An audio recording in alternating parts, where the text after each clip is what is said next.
Welcome to this week's episode of Pondering Play and Therapy with me, Philippa. And this week, my guest is Oliver, who is a trainee clinical psychologist. And he has worked in acute and urgent care settings, CAMS, and eating disorders. So he's got quite a wide variety of experiences, Oliver. So thank you so much for coming onto our podcast and welcome. Thank you, Philippa. It's good to be here.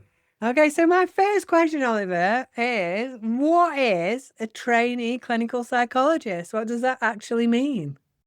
Yeah, it's quite a broad thing, actually, to be honest.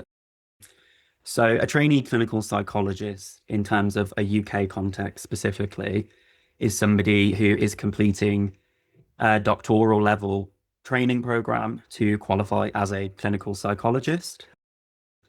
There are lots of different elements to training. So, part of it is the actual clinical working in real world clinical settings on different placements. And that can be working with people across the lifespan. So from young children all the way up to older adults. Then there is the kind of research element of it. So as a doctoral student, you have to complete research and learn how to be a researcher. So clinical psychology is and what we call like evidence-based practice profession. So you have to use evidence and research in your actual applied practice. And to be able to do that, you have to learn how to A, conduct research, but then B, also read, understand, disseminate, share research with other people Mm-hmm. in whatever settings you're working in. So that's a big part of the training. And then I guess the other part is the academic side alongside that. So that's doing what you would imagine any university student might do. So attending lectures, learning about different things within clinical psychology, different models, different therapy approaches, and then completing university assignments to evidence your learning in that. So I often describe it to people, it's having three jobs in one. You're constantly spinning all of these plates. So like some days of the week, I'm on my clinical placement, working basically as a psychologist in whatever clinical setting I'm in at the moment. Then another day, I'm at university all day, listening to clinical psychologists or people within that sphere talking about their expertise. And then other days, I'm working on my research and getting my research thesis project done. So there's lots of different elements to it. But yeah, the ultimate goal is that you do that typically over 3 years full time to then qualify as a clinical psychologist. Okay.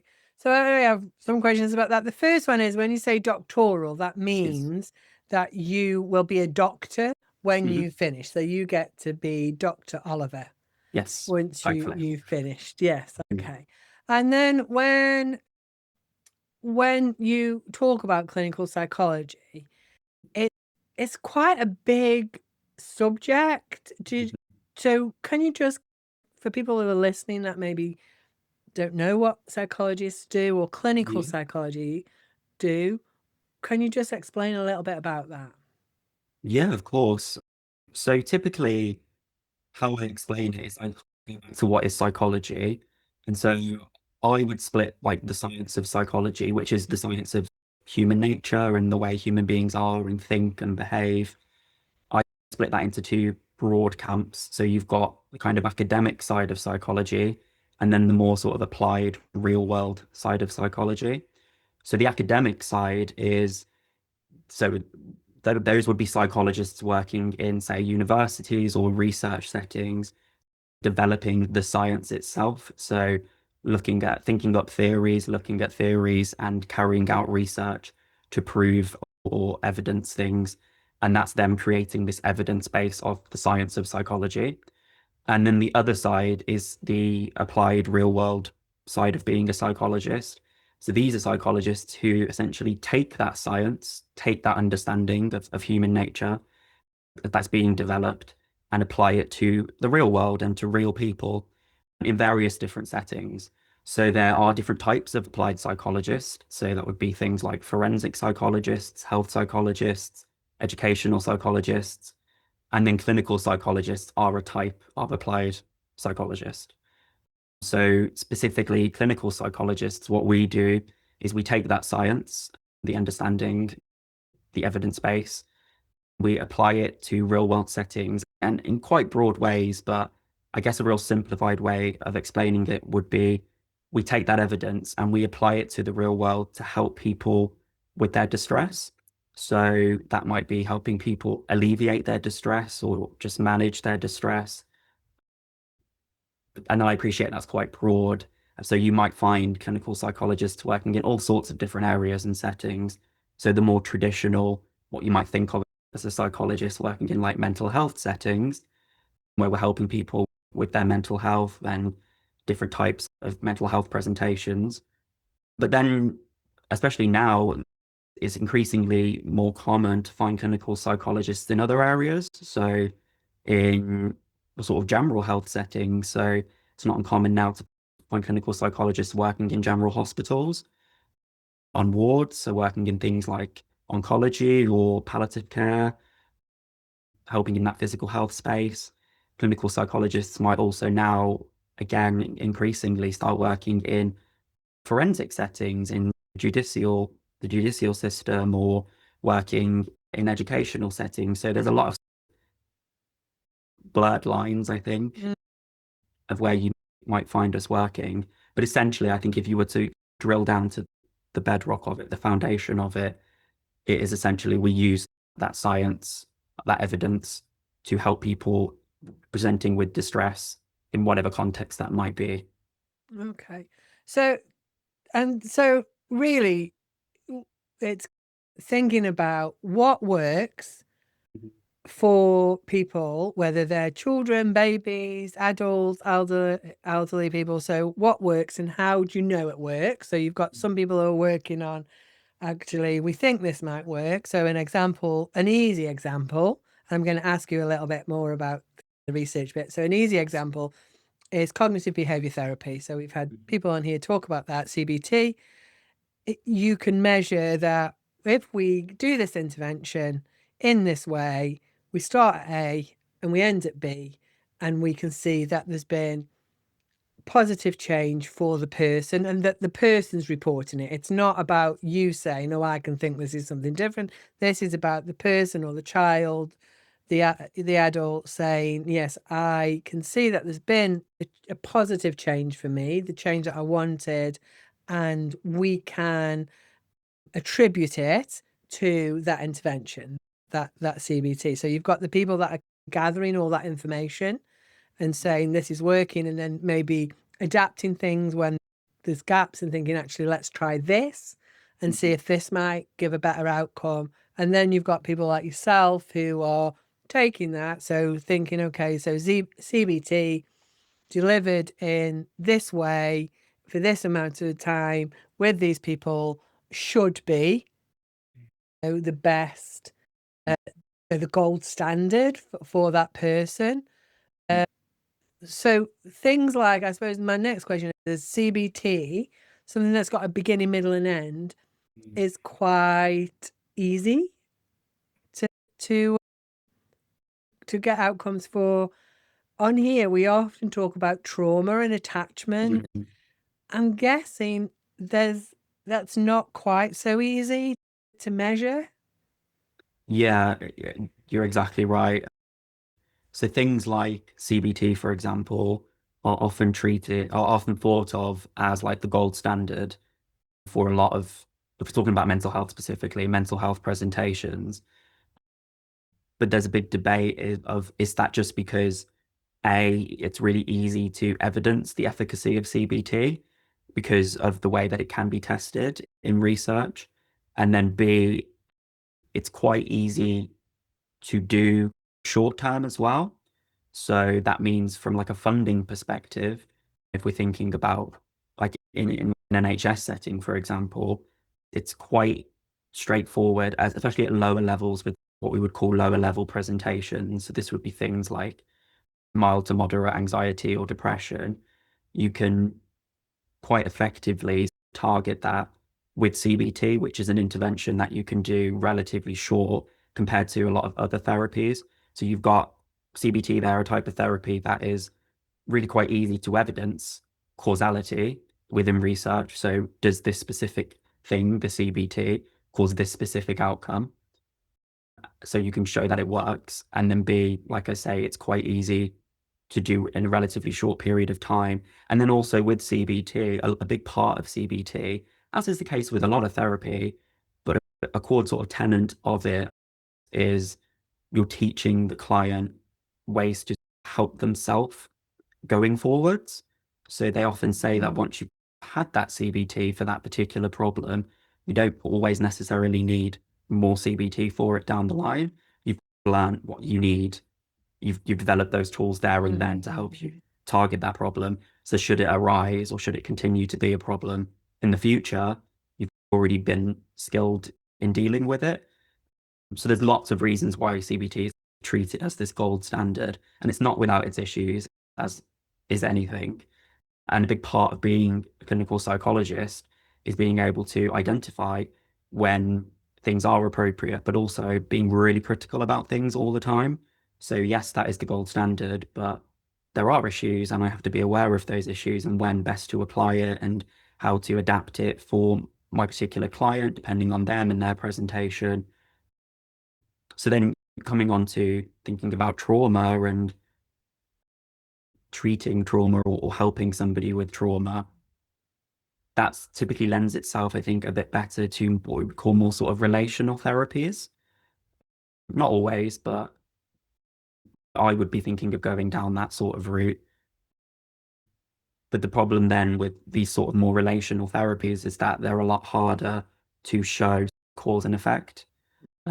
Again, that idea that this specific element has caused this specific outcome. And that's not to say these therapies aren't effective. They are effective a lot of the time, but it's just a lot harder to evidence that. And these relational therapies as well, you tend to have to engage somebody for a much longer period of time to see positive change, which again is not necessarily a bad thing. But if we're coming back to thinking about funding and providing a service that spends its money wisely, you think about these funders, where are they going to put that funding and that money? Are they going to put it in the thing that can cause a positive change over 12, 16, 20 odd weeks? Or are they going to put it in the thing that realistically to see the same kind of change you would expect a much longer period of time? So yeah, big sort of debate there. And I guess then in a psychologist, I wonder when you're on your courses, how are they taught? Do you get equal? This is just, yeah, I'm curious about this. Do you get, is the course given equal attention to those equal therapies, or is it weighted more to the ones with the much more robust evidence base? So the thing with clinical psychologists is we're often described as kind of like the jack of all trades, but the master of none in terms of therapies. So if you do your clinical psychology doctorate, you aren't typically trained in one therapy modality. So it's not like becoming a CBT therapist, for example, where on that training, that's all you're doing day and night is CBT, and you become an expert in that. We don't get that sort of level of detail of training on any one particular therapy. It's more we get given insight and opportunity to practice with the appropriate level of supervision lots of different things and develop a kind of toolbox of different things that we might use depending again on the particular client and presentation or scenario we're working with. So yeah, we're not necessarily experts in any one thing. That's not to say though that we don't spend more time focused on certain things. So pretty much most courses, clinical psychology courses in the UK are very CBT dominated, and there will be a lot of that taught, and you're encouraged to practice a lot of that, but it's never just that solely. And so for my course specifically, I guess the big main three that we tend to think about is the more sort of CBT-esque therapy. So that would be CBT, but then that would be a lot of the sort of what we call third wave therapeutic approaches. So things like DBT, ACT, CAT, all of these things that kind So of can you come. explain those? So if people haven't heard of them, what are DBT ACT? Yeah, of course. All of these kind of therapies, we call them the third wave therapies because they come from CBT, so they're all very heavily CBT informed. So it's the same sort of theoretical underpinning of what's informing the therapy, but it's just different focuses and different approaches within that. So with CFT, for example, which is compassion focused therapy, very heavily informed by CBT, but it's much more focused on developing compassion for oneself and developing compassion for others. So it would be used for specific presentations. So typically, if someone's coming and they're quite self-critical, got quite low self-esteem, that kind of presentation, a CFT approach might be most appropriate. Yeah. And that's got some attachment stuff running through it, hasn't it? CFT, it does, compassion focused therapy does try and blend a little bit this relational element, doesn't it, into that. I know CBT, one of my closest friends is a CBT therapist, and they would say it takes into account trauma and that. I would maybe have a different view of that, but I think compassion focused therapy really does try to blend the relational more than the others. I don't know what your views of that are. Yeah, I definitely agree with that. A lot of these third wave therapies were developed because people were like these people that developed them were using CBT or were quite knowledgeable on it, but were finding that for specific people or specific presentations, it just wasn't effective in its raw form. And so that they've taken it and developed it and added things in to make it more specific for different things. So with CFT, it would be that more sort of people that are quite self-critical, that aren't responding to that traditional CBT approach. You bring in these different unique elements of CFT that might help that. With DBT, which is dialectical behavior therapy, that was developed by a psychologist called Marsha Linehan, who she herself had been diagnosed at the time. It was called borderline personality disorder, but there are different labels we might give to that. And she found that for her and for a lot of her clients with this diagnosis, traditional CBT just wasn't, for whatever reason, wasn't helping. And so then she carried out the research and she looked into what elements of it aren't useful or aren't applicable here, and how can we adapt and change that. And from that came DBT.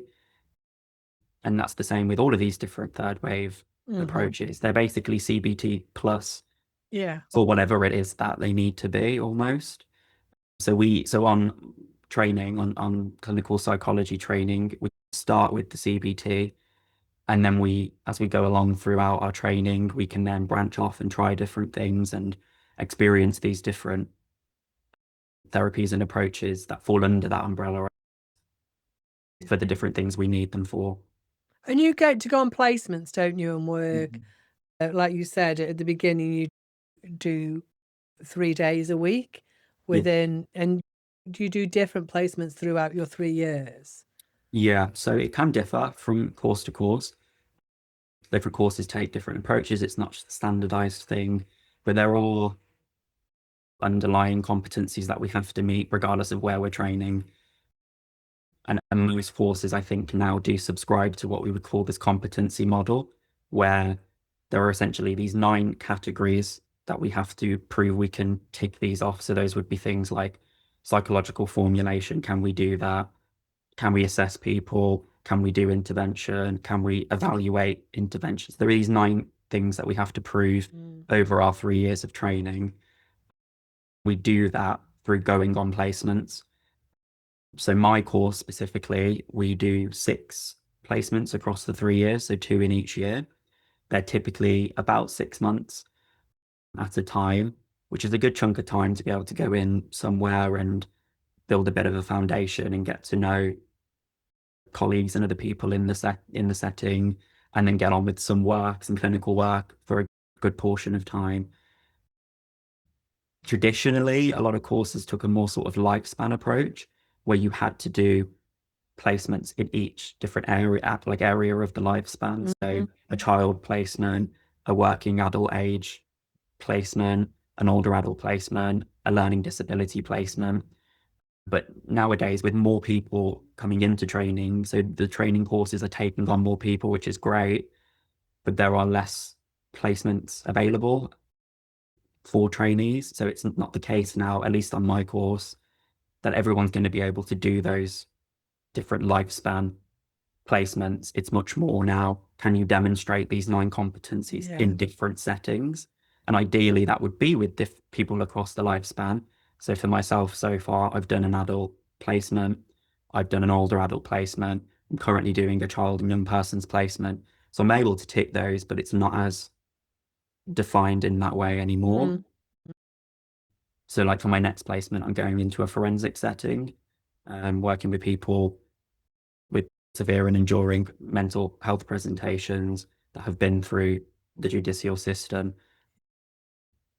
So, yeah, that's the general approach that my course at least takes. And is it easy to get on to the doctorate? It really isn't, if I'm being honest. So, no, is the answer. And there's various reasons for that. So, traditionally, courses were quite small in terms of how many people they would take. And that is changing slowly. I think now, roughly every year, they take on just, I think, over 1,000 people across the country, across different courses, which still, it could be more, but it's a lot more than it used to be. So some courses, they can have, I think now, I think the biggest cohort I've heard of in recent times was about 80 people in 1 year taken on at that particular course. But that's not the norm. So my course, for example, has about 25 people taken on each year, which would be more in line with traditionally what you would expect. There are courses that take on less than that still. I know some courses are more around like the 15 people a year mark. So you've got not many spaces, but lots of people that want to do it. And you've got this funnel of all of these people wanting to get to Mhm. this place. And then as you get further down, it gets more and more competitive until you get to that sort of entry onto the course. Um, yeah, it can be really difficult. It's really quite competitive. And I can speak more to the process of what that actually might look like if that. Yeah, I think, just telling us, how did you get on there? Why did you want to be a clinical psychologist as well? What is that? Yeah, so I can speak to why first. So for me, there was never any real sort of undying wish from a young age to be a clinical psychologist. I'd be lying if I said there were. I very much accidentally fell into first the world of psychology and then more specifically clinical psychology. So for me, up until about the age of 16, I'd never really heard of this psychology thing other than in films and TV. Had no interest in it whatsoever. And then when I came to do my A levels, I basically turned up for my first day of sixth form and was told, I was called into the head of sixth form's office. So I thought, oh God, what have I done? It's day one.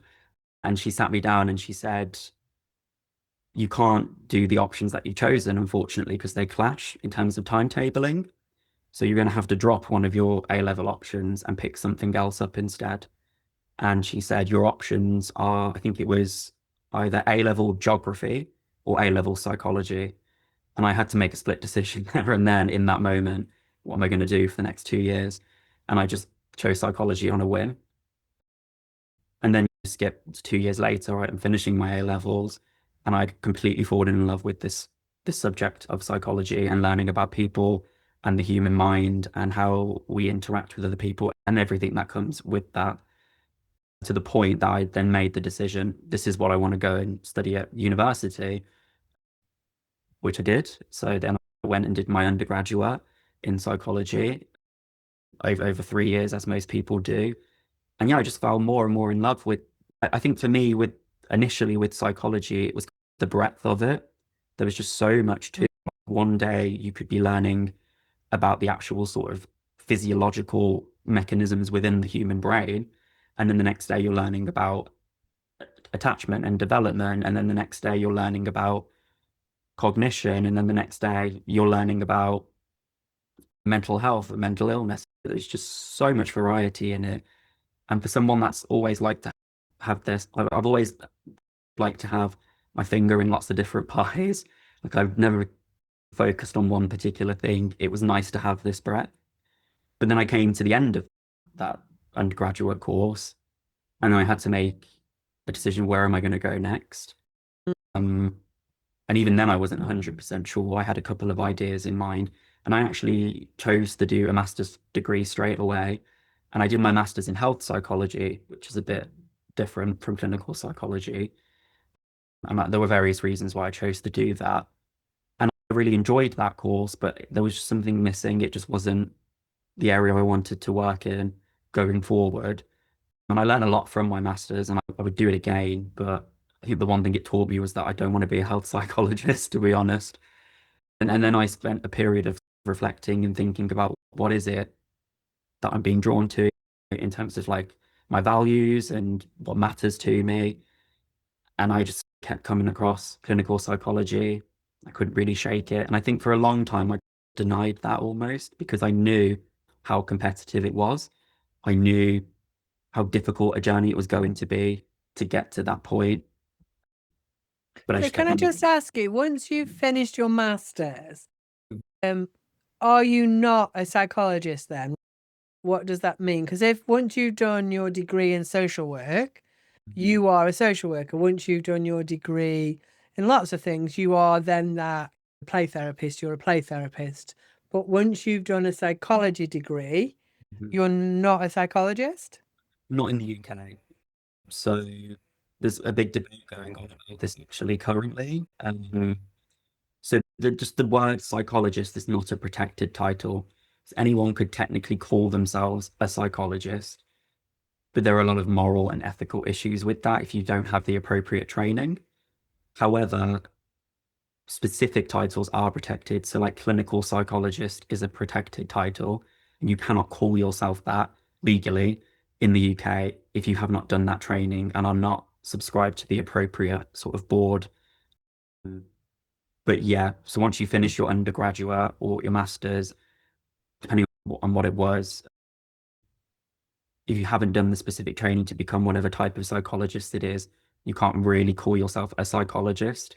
So Um, what does that give you then? Why would you do the degree in psychology? What would be the purpose of that? yeah, yeah. So there are lots of different routes that psychology can actually lead into, which aren't being an applied psychologist. So again, it might be you go and work in a research or academic space. So a lot of people do their undergraduate and then go on to do further study and might do a PhD, which would be a research doctorate, typically, to specialize in an area of psychology, but researching that and developing the evidence base on that. So that might be one, but there are lots of different job routes that people might then follow following having a psychology degree. Anything working with people. A lot of people might go on and work in education settings, train to become teachers, maybe, or people might go and work in like HR settings or in that kind of occupational role. It can be quite difficult, I think, actually, for people to figure out where they go next, because I think people do go into it perhaps with that misconception of, I'm going to do my 3 years at undergrad and I'm going to be a psychologist. And unfortunately, that's not the case. And I think it's You can really, be an assistant psychologist, though, Mhm. can't you? Which is one of the Yes, ways into the next level. Is that right? yeah. So that would be like gold standard route into then going on to train as an applied psychologist in whatever area. So within clinical psychology, it's really common for people to do their undergraduate degree, perhaps do a master's. That is becoming increasingly common now. And then before you can get a place on a doctorate course, you have to prove that you have some level of clinical experience prior to applying. And it's different for different courses. Most courses now, it's a bare minimum of a year. But I would argue a year, because of the competitive, like how many people apply, you're going to need more than that realistically to have your application considered. And so there are various roles you might do in that span between university, undergraduate level, and applying for the doctorate. And that So, might be, yeah. yeah. I was just going to say, and also I suppose, from seeing assistant psychologists come in to our service and then be applying for the doctorate and trying to move on, it also seems it's also that lots of courses want a variety of Mhm. experiences. So I'm just thinking about people listening to this who think actually I can go and do a degree and a master's and then do a year, and then in an ideal world that might be the case. Mhm. The reality is that it seems to me, watching clinical psychologists apply, assistant psychologists apply, is that the feedback is, yeah, you might have enough years experience, but you haven't got enough variety. So go and Mhm. try in a different setting, go and try with a different client group. So the more experience as a assistant psychologist you've got, I guess, is helpful. I suppose it's not necessary, it's not deemed that you've got to have it, but it is going to be much more helpful. Is that right? Yeah, definitely. I think that's one of the biggest issues with the process of becoming a clinical psychologist is there's no one sort of route to get there. There's Mm-hmm. no one particular formula. Whereas if I compare myself to my like medical colleagues or counterparts, so psychiatry, for example, it's a bit more set in stone, the steps that you take to get there. I'm not an expert in that, but I know that, Yeah. you would go to medical school and then you do these various stages, but it's spelled out for you in advance. Whereas with the clinical psychology route, there is no one particular way of doing that. And even in my own cohort of trainees that I'm currently training within my year, we all have so much different varied experiences. Our journeys to get to where we are is so different and diverse, which I think is great because it brings so much diversity in terms of Mm-mm-mm. experience. But it can be really tricky for that newly graduated undergraduate psychology graduate to know where to go, where to start. And unfortunately, there isn't one particular answer that I can give to that. But I would definitely advise what you've just mentioned, the variety, try and get as much varied experience. And that doesn't necessarily have to mean moving from role to role constantly. It can mean that. But think about within whatever role you're working in. So if you're in an assistant psychologist role, how can you work in different ways? How can you get varied experience within that particular role? I know people that have got onto clinical doctorate level training that only had one AP role, but they might have had that over the course of many years, but they were able to evidence when they applied and when they were interviewed that one role, it might have been one role, but it gave them a lot of different Yeah. experiences. So it's not necessarily the quantity of the experience, I would say. Yeah. It's more about the quality and how you evidence that And I guess that's potentially achieved.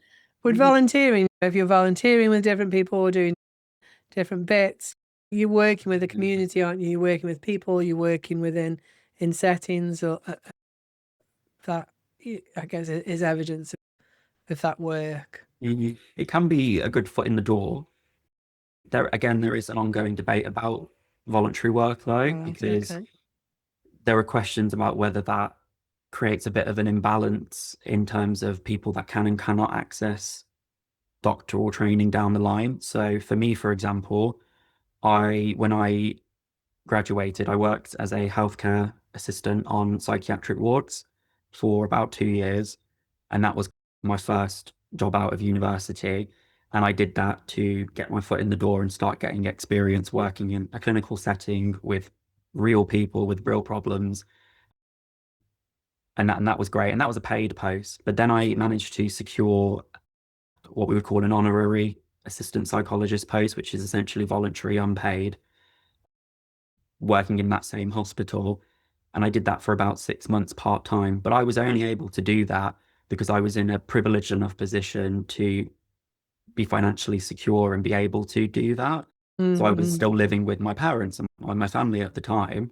And I was privileged to be in that position. And not Yeah. everyone is. And so there's this big debate now, should we be offering out these honorary assistant psychologist roles?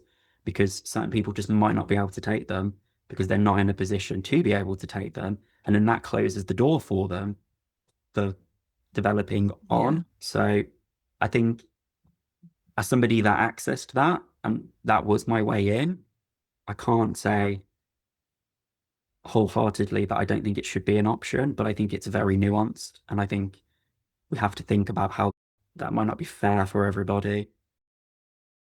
And I guess that was my other One of my questions is that you often think about psychiatrists as middle class, affluent, that there's a type. Is that true, or is that is there more diversity to it than that?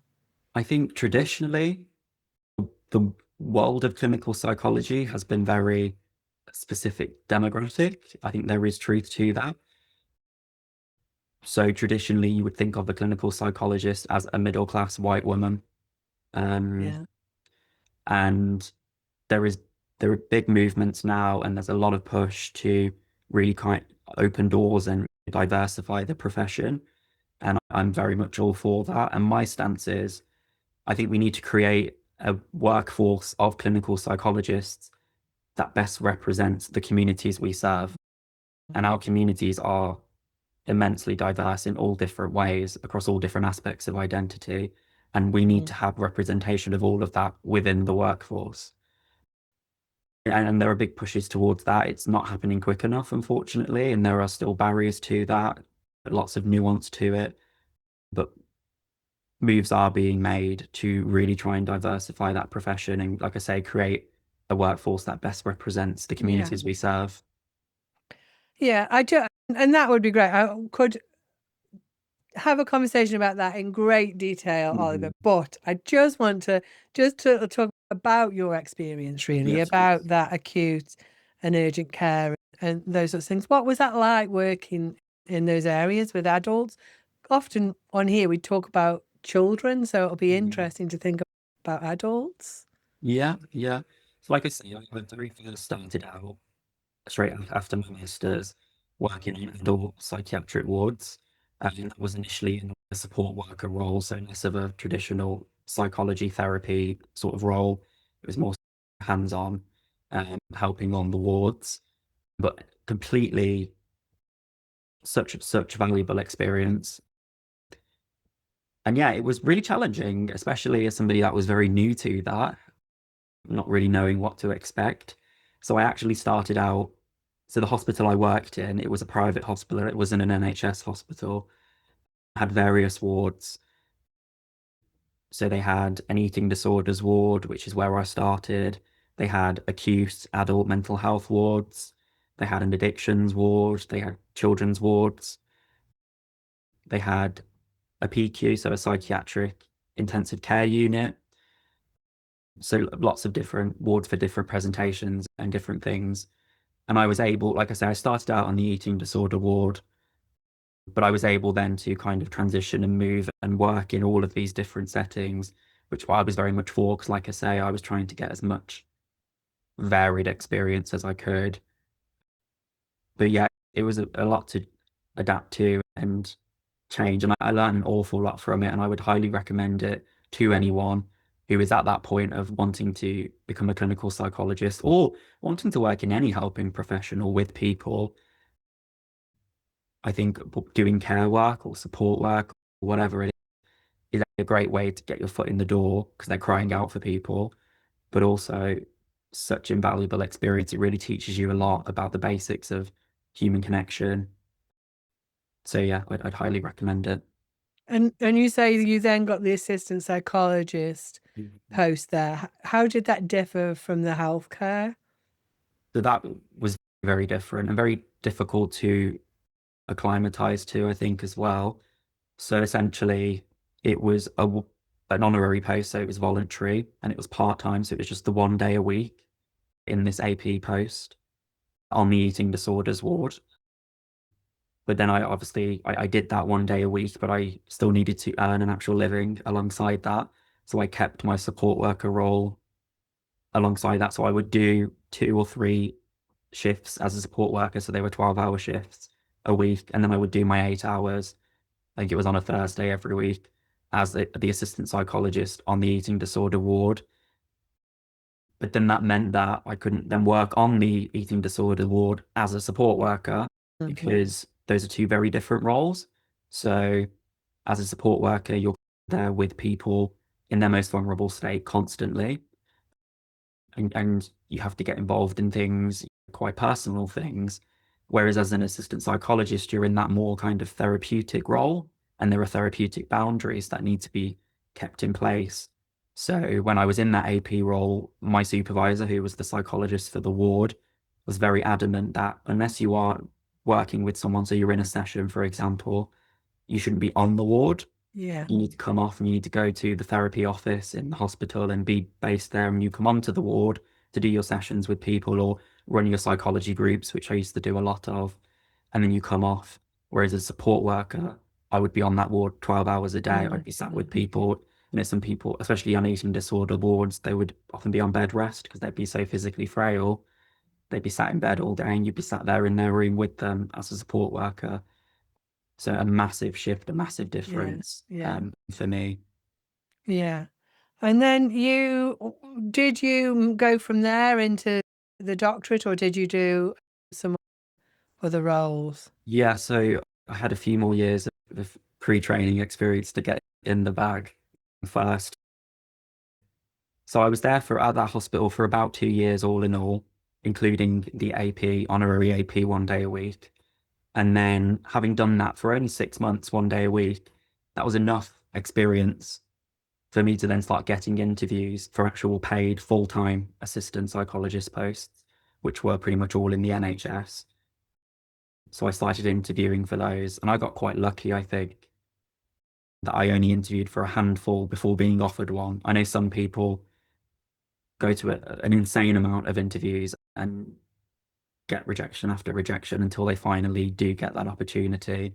But I was quite fortunate that after only doing that part-time post for about 6 months, I got my first full-time paid post, and that was working in CAMS, and that was working in the CAMS service where I used to live, in the single point of access team, which is essentially like the front door of the child and adolescent mental health service for the area. So every referral that was made to CAMS, wherever that's come from, has to go through that single point of access team. And our job in that team is essentially to triage all of those referrals. So why are they being referred? What's the presenting concerns?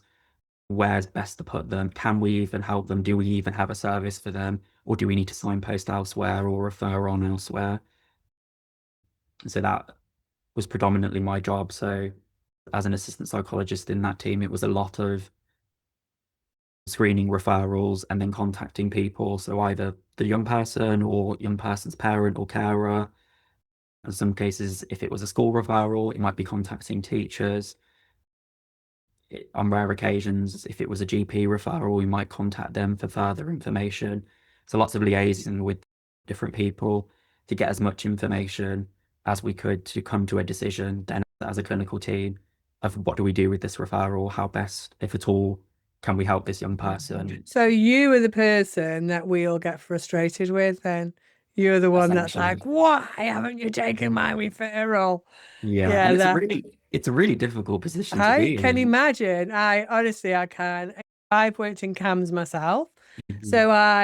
so I have an understanding from a CAMS perspective of just how many referrals come through the door, and that you have to have a way of gatekeeping, because there isn't just no way that service, Mhm. whichever CAMS it is, can take all the referrals on. So I absolutely get it. But from my perspective, referring in when you think yours is the one that should get Yeah. through and then doesn't, it can be so frustrating. So I can Yeah. imagine that was quite a tricky job, really. And then not just dealing with the clients and the young people and reading their stories and thinking, actually, these really do need some support, but we can't Mhm. do it. So you've Mhm. got that sadness of rejecting them, but then professionals like me, where you have to then be saying yes, but, and we're saying yes, but back. Mhm. Mhm. That's quite tricky. Yeah, it's a lot to balance, and it's not a post that I was able to do for that long because of those reasons. I think I was there for about 10 months before I was ready to move on because it was quite exhausting work, especially when you're being hit with this never-ending wave of referrals, like it never ends. and you do have to be quite firm and boundaried, and that's not necessarily coming from you as an individual, that's coming from higher up of what you can and cannot allow through that door, and that really takes a toll on a person. But again, I learned a lot from it. I'd do it again because I learned an awful lot about not just working with young people, but I guess assessing people and really getting to the bottom of what is the main presenting concern and what can be done about that, and being quite pragmatic about that. So yeah, lots of really valuable skills from it, definitely. Absolutely. And what year are you in now, Oliver? Are you in your third year? No, so I'm in my second of 3 years. So I'm about coming up to halfway through my second year, which is also halfway through my training. So yeah, after this, I've got another 3 placements, and then everything being well, should hopefully be in a position to qualify and then start practicing as a qualified clinical psychologist. Do you have an idea of where you want to go, or are you still very much open and thinking, I'm just going to have all these different experiences and then decide? I think that is the beauty of training, is that it's kind of like being a kid in a sweet shop, that you get all of these amazing experiences and you get to try all these different things. And yet the thing that you think you want to do next changes sometimes week on week, depending on what you're doing. So to answer that question, no, I don't know 100% where I'm going to go once I do qualify. I do have some ideas. So, like I say, I spent a lot of time working in acute and urgent care settings pre-training. So once I left that CAMS AP post, I did various more roles inside inpatient and like community crisis care sort of settings. And that whole area of work really appeals to me. So that's a potential. But like I say, I'm very much open to trying different things and not getting too stuck and too hyper focused on one particular thing until I do reach the end of my training, because I don't know what's around the corner.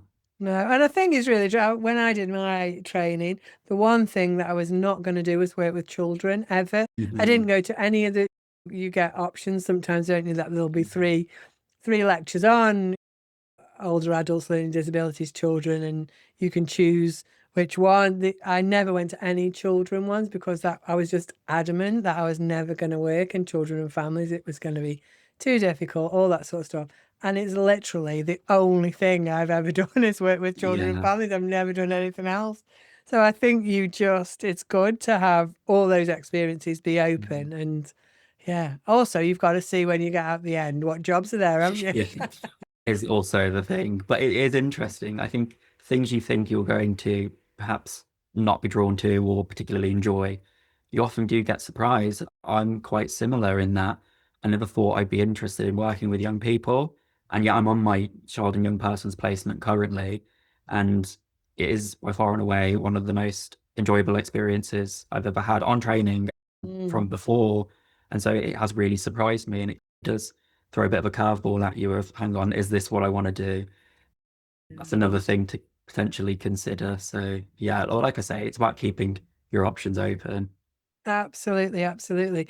We're coming to the end of our time, Oliver. Thank you so much for sharing that with us.